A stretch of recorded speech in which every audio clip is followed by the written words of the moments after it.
look at an example of how we call a method. So we will test the max method, which demonstrates calling a method max to return the largest of the past two integer values. So what happens is, when we here in our main method, when we call the max method by these two parameters I and j, they are the actual parameters. The values of I and j are passed to the formal parameters of num1 and num2. So let's trace this.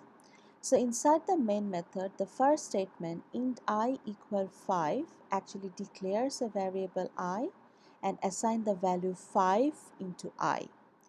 Next statement j equal 2.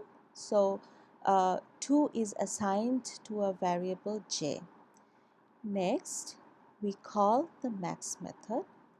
So the program actually goes to the max method here. So the value of num1 becomes the value of I, which is 5, and the value of num2 becomes 2, which is the value of j.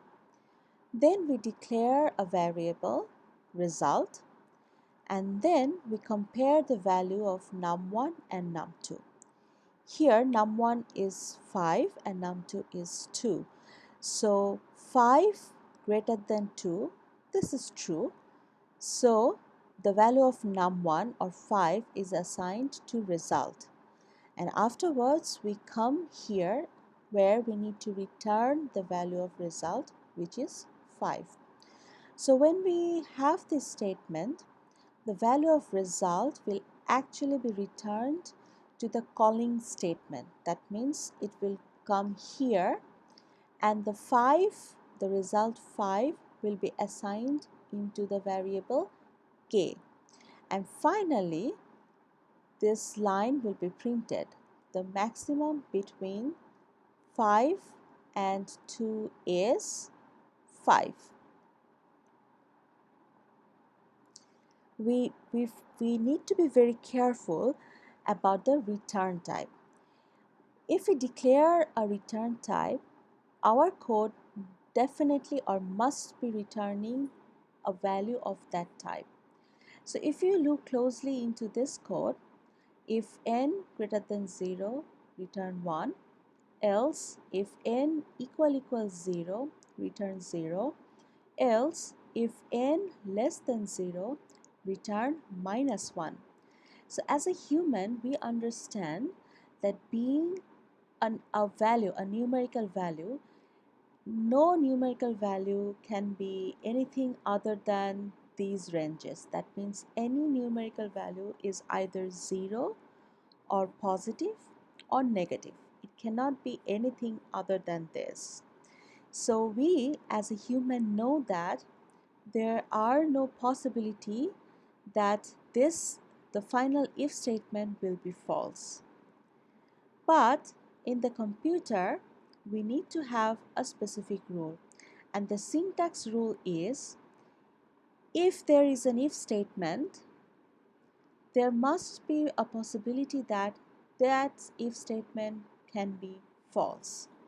So here computer will see, okay, if a number n is greater than 0, we have a return value.